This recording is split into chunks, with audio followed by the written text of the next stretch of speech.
ಇದೀಗ ತಾನೇ ನೀವು ನೋಡ್ತಾ ಇದ್ರಿ ದರ್ಶನ್ ವಿರುದ್ಧದ ಈ ಕೊಲೆ ಆರೋಪಕ್ಕೆ ಸಂಬಂಧಪಟ್ಟ ಹಾಗೆ ಅಥವಾ ಈ ಪ್ರಕರಣಕ್ಕೆ ಸಂಬಂಧಪಟ್ಟ ಹಾಗೆ ದೋಷಾರೋಪ ಪಟ್ಟಿಯನ್ನ ಇದೀಗ ನ್ಯಾಯಾಲಯಕ್ಕೆ ಸಲ್ಲಿಸುವ ಪ್ರಕ್ರಿಯೆ ನಡೆದಿದೆ. ಸೊ ಮತ್ತೊಂದು ಕಡೆ ಬಳ್ಳಾರಿ ಜೈಲಿನಲ್ಲಿರುವಂತಹ ದರ್ಶನ್ ಅವರಿಗೆ ಚಾರ್ಜ್ ಶೀಟ್ ಟೆನ್ಷನ್ ಸಹಜವಾಗಿ ಹೆಚ್ಚಿದೆ. ಕುಟುಂಬ ಸದಸ್ಯರಿಗೆ ಫೋನ್ ಮಾಡೋದಕ್ಕೆ ದರ್ಶನ್ ಬೇಡಿಕೆಯನ್ನ ಇಟ್ಟಿದ್ದಾರೆ. ಏಕಾಂಗಿ ಆಗಿರುವಂತಹ ದರ್ಶನ್ಗೆ ಸದ್ಯ ಈಗ ಕುಟುಂಬದವರ ನೆನಪು ಕಾಡ್ತಾ ಇದೆ. ಮನೆಯವರಿಗೆ ಫೋನ್ ಮಾಡಬೇಕು ಅಂತ ದರ್ಶನ್ ಮನವಿಯನ್ನ ಮಾಡ್ಕೊಂಡಿದ್ದಾರೆ. ಚಾರ್ಜ್ ಶೀಟ್ ನಲ್ಲಿ ಏನೇನು ವಿಚಾರ ಇದೆ ಮತ್ತೊಂದು ತಿಳಿದುಕೊಳ್ಳುವಂತ ನಿಟ್ಟಿನಲ್ಲಿ ದರ್ಶನ್ಗೆ ಕಾತುರತೆ ಇದೆ. ಫೋನ್ ಮುಖೇನವಾಗಿ ಚಾರ್ಜ್ ಶೀಟ್ ಅಂಶವನ್ನ ತಿಳ್ಕೊಳ್ಳೋದಕ್ಕೆ ಪ್ರಯತ್ನವನ್ನ ಪಡ್ತಾ ಇದ್ದಾರೆ. ಫೋನ್ ಕಾಲ್ಗೆ ದರ್ಶನ್ ಮನವಿಯನ್ನ ಮಾಡಿದ್ದಾರೆ ಅನ್ನುವಂತ ಸಂಗತಿ ತಿಳಿದು ಬರ್ತಾ ಇದೆ. ನಾನು ಮೊದಲೇ ಹೇಳಿದಾಗೆ ನಟ ದರ್ಶನ್ ಸದ್ಯ ಈಗ ಬಳ್ಳಾರಿ ಜೈಲಿನಲ್ಲಿದ್ದಾರೆ. ಬಹುಶಃ ಪರಪ್ಪನ ಅಗ್ರಹಾರ ಜೈಲಿನಲ್ಲಿದ್ದಂಥ ಸಂದರ್ಭದಲ್ಲಿ ಇದೇ ಕೊಲೆ ಪ್ರಕರಣಕ್ಕೆ ಸಂಬಂಧಪಟ್ಟಾಗೆ ಇನ್ನಿತರ ಆರೋಪಿತರು ಕೂಡ ಅವರ ಅಕ್ಕಪಕ್ಕದ ಸೆಲ್ಲಲ್ಲೇ ಇದ್ರು, ಅವ್ರ ಜೊತೆಗೇನೆ ಓಡಾಡ್ತಿದ್ರು. ಮತ್ತೊಂದು ಎಲ್ಲ ವ್ಯವಸ್ಥೆಗಳು ಬಹಳ ಚೆನ್ನಾಗಿತ್ತು. ಟೆನ್ಷನ್ ಆದರೆ ಒಟ್ಟಿಗೆ ಕೂತು ಮಾತನಾಡ್ಕೊಳ್ಳೋದಕ್ಕೆ ವ್ಯವಸ್ಥೆ ಇತ್ತು. ಇನ್ನು ಇವರಿಗೆ ಅಸಿಸ್ಟ್ ಮಾಡೋದಕ್ಕೆ, ಗೈಡ್ ಮಾಡೋದಕ್ಕೆ ಈ ವಿಲ್ಸನ್ ಗಾರ್ಡನ್ ನಾಗಾ ರೀತಿಯಾದಂಥ ರೌಡಿಗಳ ಪಡೆನೂ ಕೂಡ ಅವ್ರ ಜೊತೆಗಿತ್ತು. ಬಟ್ ಬಳ್ಳಾರಿಯಲ್ಲಿ ಗೊತ್ತಿರೋ ಮಟ್ಟಿಗೆ ಹಂಗಿಲ್ಲ. ಈ ಕಾರಣಕ್ಕಾಗಿ ಸಹಜವಾಗಿ ಅವರಿಗೆ ಏಕಾಂಗಿತನ ಕಾಡ್ತಾ ಇದೆ. ಅವರಿಗೊಂದು ಟೆನ್ಷನ್ ಅನ್ನುವಂಥದ್ದು ಈ ಚಾರ್ಜ್ ಶೀಟ್ ವಿಚಾರವಾಗಿ ಇದ್ದೇ ಇದೆ.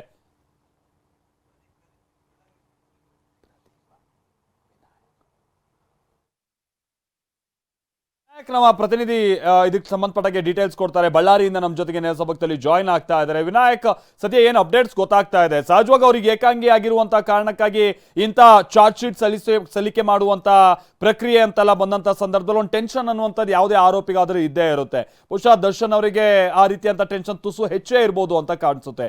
ಏನು ಅಪ್ಡೇಟ್ ಗೊತ್ತಾಗ್ತಾ ಇದೆ ವಿನಾಯಕ್? ಖಂಡಿತ ಮಲ್ತೇಶ್, ನಟ ದರ್ಶನ್ ಏಟು ಆರೋಪಿ ಇರ್ತಕ್ಕಂಥ ನಟ ದರ್ಶನ್ ಅವರು ಪರಪ್ಪನ ಅಗ್ರಹಾರ ಜೈಲಿನಲ್ಲಿದ್ದಾಗ ಕೇಸ್ಗೆ ಸಂಬಂಧಿಸಿರ್ತಕ್ಕಂಥ ಕೆಲವೊಂದಿಷ್ಟು ಬೆಳವಣಿಗೆಗಳಾಗಿರ್ಬೋದು, ಅಂಶಗಳಾಗಿರ್ಬೋದು ಅವ್ರಿಗೆ ಸಹಜವಾಗಿ ಸಿಗ್ತಾ ಇತ್ತು. ಮತ್ತು ಅವ್ರ ಜೊತೆಗೆ ವಿಚಾರಣಾಧಿಕಾರಿಗಳು ಕೂಡ ಇದ್ದರು, ಅವ್ರ ಜೊತೆಗೆ ಮಾತನಾಡ್ತಾ ಇದ್ರು, ಒಡನಾಟ ಇತ್ತು. ಕೇಸ್ ಬಗ್ಗೆ ಅಪ್ಡೇಟ್ಗಳನ್ನು ತಿಳ್ಕೊಳ್ತಾ ಇದ್ರು. ಆದರೆ ಬಳ್ಳಾರಿ ಜೈಲಲ್ಲಿ ಆ ಸಿಸ್ಟಮ್ ಇಲ್ಲ. ಯಾವುದೇ ಕಾರಣಕ್ಕೂಗಳಿಗೆ ಅವ್ರಿಗೆ ಹೊರಗಿನ ವಾತಾವರಣ ಬೆಳವಣಿಗೆ ಬಗ್ಗೆ ಗೊತ್ತಾಗ್ತಾ ಇಲ್ಲ. ಹೀಗಾಗಿ ಅಲ್ಲಿ ಜೈಲ್ ಸಿಬ್ಬಂದಿ ಊಟ ಬಡಿಸುವಂತಹ ಸಿಬ್ಬಂದಿಗಳೊಂದಿಗೆ ಮತ್ತು ಅವರಿಗೆ ಸೆಕ್ಯೂರಿಟಿ ಇರತಕ್ಕಂಥ ಬಾಡಿ ಓರ್ನ್ ಕ್ಯಾಮ್ರಾ ಸಿಬ್ಬಂದಿಗಳೊಂದಿಗೆ ಕೆಲವೊಂದಿಷ್ಟು ಚರ್ಚೆಗಳನ್ನು ಮಾಡ್ತಾ ಇದ್ದಾರೆ. ಅಂದರೆ ಏನು ಚಾರ್ಜ್ ಶೀಟಲ್ಲಿ ಏನು ಅಂಶಗಳಾಗ್ತಾ ಇದ್ದಾವೆ ಅನ್ನೋ ಬಗ್ಗೆ ಸಾಕಷ್ಟು ಇರುವಂಥ ವಿಚಾರವು. ಮತ್ತು ಪ್ರಮುಖವಾಗಿ ಇಲ್ಲಿ ಏನಂತಂದರೆ ಟಿ ವಿ ವ್ಯವಸ್ಥೆಗಳ ಬಗ್ಗೆ ಕೇಳ್ತಾ ಇದ್ರು. ಸದ್ಯಕ್ಕೆ ಅವ್ರಿಗೆ ಟಿ ವಿ ಕೂಡ ಬಂದಿರೋದಿರುವಂಥದ್ದು. ಮತ್ತೊಂದು ಪ್ರಮುಖವಾಗಿ ಏನಂತಂದರೆ ಈಗ ಫೋನ್ ಕಾಲ್ಗಳ ಅವಕಾಶವನ್ನು ಕೇಳಿರುವಂಥದ್ದು.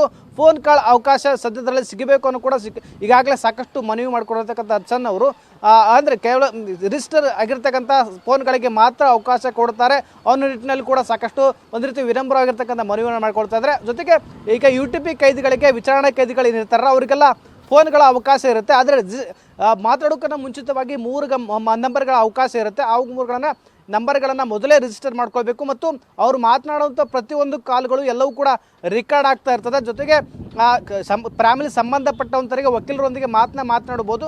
ಮಾತನಾಡಿದ್ರು ಕೂಡ ಕೇವಲ 5 ನಿಮಿಷಗಳ ಮಾತ್ರ ಅವಕಾಶ ಇರುತ್ತೆ. ಹೀಗಾಗಿ ಸಾಕಷ್ಟು ಕುತೂಹಲ ಮತ್ತು ತೀವ್ರತೆಯ ಸಂಕಷ್ಟವನ್ನು ಅನುಭವಿಸ್ತಿರ್ತಕ್ಕಂಥ ನಟ ಅವರು ಕೇಸ್ನ ಬೆಳವಣಿಗೆಗಳ ಬಗ್ಗೆ ಮತ್ತು ಚಾರ್ಜ್ ಶೀಟಲ್ಲಿ ಇರ್ತಕ್ಕಂಥ ಅಂಶಗಳ ಬಗ್ಗೆ ಮತ್ತು ಜೊತೆಗೆ A1 ಆರೋಪಿಯನ್ನಾಗಿ ನಟ ದರ್ಶನ್ ಅವರು ಮಾಡ್ತಾರೆ ಅನ್ನೋ ವಿಚಾರ ಕೂಡ ಜಸ್ಟ್ ಹೋಲ್ಡ್ 3991 ಪುಟಗಳ ಚಾರ್ಜ್ ಶೀಟ್.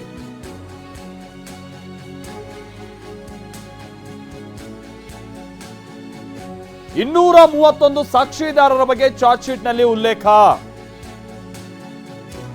ಈ ಸಾಕ್ಷಿಗಳ ಪೈಕಿ 3 ಪ್ರತ್ಯಕ್ಷದರ್ಶಿಗಳು.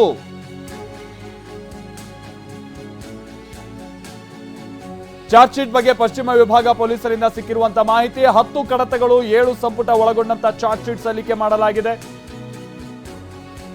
8 FSL ಹಾಗೆ ಈ ಸೆಂಟ್ರಲ್ ಫೋರೆನ್ಸಿಕ್ ಸೈನ್ಸ್ ಲ್ಯಾಬೋರೇಟರಿಗೆ ಸಂಬಂಧಪಟ್ಟಂಗೆ ಅಂದ್ರೆ CFSL ವರದಿಗಳು ಇದೆಲ್ಲವನ್ನ ಸಲ್ಲಿಕೆ ಮಾಡಲಾಗಿದೆ.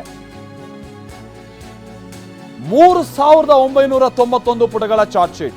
ಒಂದು ಹಂತದಲ್ಲಿ 4800 ಪುಟಗಳು ಅಂತ ಹೇಳಲಾಗ್ತಾ ಇತ್ತು. ಬಟ್ ಈಗ ಅದು 3991 ಪುಟಗಳ ಚಾರ್ಜ್ ಶೀಟ್. ಅದರ ಜೊತೆಗೇನೆ FSL ವರದಿಗಳು, CFSL ವರದಿಗಳು ಇದೆಲ್ಲವನ್ನು ಕೂಡ ಅಟೆಸ್ಟ್ ಮಾಡಿ ಒಂದು ದೊಡ್ಡ ಮಟ್ಟದ ತನಿಖೆಯಲ್ಲಿ ಆಗಿರುವಂಥದ್ದು.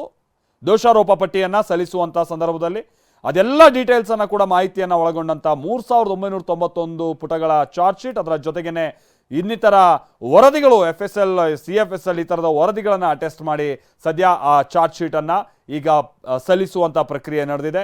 17 ಆರೋಪಿಗಳ ವಿರುದ್ಧದ ಚಾರ್ಜ್ ಶೀಟ್ ಇದು. ಆಮೇಲೆ 231 ಸಾಕ್ಷಿದಾರರ ಬಗ್ಗೆ ಚಾರ್ಜ್ ಶೀಟ್ ನಲ್ಲಿ ಉಲ್ಲೇಖ ಆಗಿದೆ. ಲೆಕ್ಕ ಹಾಕಿ ಒಂದೆರಡಲ್ಲ, 231 ಸಾಕ್ಷಿದಾರರು. ಇದರಲ್ಲಿ 3 ಪ್ರತ್ಯಕ್ಷ ಸಾಕ್ಷಿಗಳು ಅಂತ ಉಲ್ಲೇಖ ಆಗಿದೆ. ಪ್ರತ್ಯಕ್ಷವಾಗಿ ಅಲ್ಲಿದ್ದಂಥ ಸಾಕ್ಷಿಗಳು ಅಂತಲೂ ಕೂಡ ಉಲ್ಲೇಖ ಆಗಿದೆ. ಅಂದರೆ ಜಡ್ಜ್ ಮುಂದೆ ಇದೆಲ್ಲ ಬಹುಶಃ ಈಗ ಆಲ್ರೆಡಿ ಸ್ಟೇಟ್ಮೆಂಟ್ ಕೂಡ ಆಗಿರುವಂಥದ್ದು ನ್ಯಾಯಾಧೀಶರುಗಳ ಮುಂದೆ. ಹಾಗಾಗಿ ಈ ಪ್ರಕರಣದಲ್ಲಿ ಹೌದು, ಈಗ ನೇರವಾಗಿ ಈ ಪ್ರಕರಣಕ್ಕೆ ಸಂಬಂಧಪಟ್ಟ ಹಾಗೆ ಯಾರಿದ್ದಾರೆ ನೋಡಿದಂಥವ್ರು ಮತ್ತೊಂದು ಅದನ್ನು ಹೇಗೆ ಆ ಹೇಳಿಕೆಗಳನ್ನ ಪಡಿತಾರೆ, ಈ ಥರದ್ದೆಲ್ಲ ಗೊಂದಲ ಇತ್ತು. ಬಟ್ ಇಲ್ಲ, ಪೊಲೀಸರು ಕಲೆ ಹಾಕಿರುವಂಥ ಮಾಹಿತಿಯಲ್ಲಿ 3 ಮಂದಿ ಪ್ರತ್ಯಕ್ಷ ಸಾಕ್ಷಿಗಳಿದ್ದಾರೆ. ಆಮೇಲೆ ಇನ್ನೊಂದು ಸಂಗತಿ ಅಂತ ಅಂದರೆ, ಈ ಪ್ರತ್ಯಕ್ಷ ಸಾಕ್ಷಿಗಳು ಕೊಟ್ಟಿರುವಂಥ ಸ್ಟೇಟ್ಮೆಂಟ್ ಕೂಡ ದರ್ಶನ್ಗೆ ಭಾಳ ಕಂಟಕ ಒಡ್ಬೋದು. ಯಾಕಂದರೆ ಇದೆಲ್ಲ ಕೇಸ್ನಲ್ಲಿ ಹೌದು, ಇದಕ್ಕೆ ಸಂಬಂಧಪಟ್ಟಂಗೆ ಟೆಕ್ನಿಕಲ್ ಎವಿಡೆನ್ಸ್ ಮೇಲೆ ಈ ಕೇಸ್ ಬಹಳ ಅವಲಂಬಿತ ಆಗಿದೆ. ಯಾಕಂದರೆ ಟೆಕ್ನಿಕಲ್ ಎವಿಡೆನ್ಸ್ ಮುಖೇನವಾಗಿ ದರ್ಶನ್ ಎಲ್ಲಿದ್ದರು, ಅಲ್ಲಿಗೆ ಎಷ್ಟೊತ್ತಿಗೆ ಹೋದರು, ಕಿಡ್ನ್ಯಾಪ್ ಮಾಡಿದಂಥ ಸಂದರ್ಭದಲ್ಲಿ ಅವ್ರು ಕರೆಸ್ಕೊಂಡಿದ್ದು, ಆ ಸಂದರ್ಭದ ಕರೆಗಳು, ಅದಾದ ನಂತರ ಕೊಲೆ ಆದಂಥದ್ದು, ಕೊಲೆ ಆದಂಥ ನಂತರದ ಕರೆಗಳು, ಇದೆಲ್ಲ ಒಂದು ಮಾಹಿತಿ. ಹೌದು, ಇದು ದರ್ಶನ್ಗೆ ಕಂಟಕ ತಂದಿಡ್ಬೋದು. ಬಟ್ ಅದರಷ್ಟಕ್ಕಿಂತ ಹೆಚ್ಚಿನ ಎಫೆಕ್ಟಿವ್ ಆಗಿ ಪ್ರತ್ಯಕ್ಷ ಸಾಕ್ಷಿಗಳು ಕೂಡ ದರ್ಶನ್ ಅವರಿಗೆ ಕಂಟಕ ಆಗ್ಬೋದು.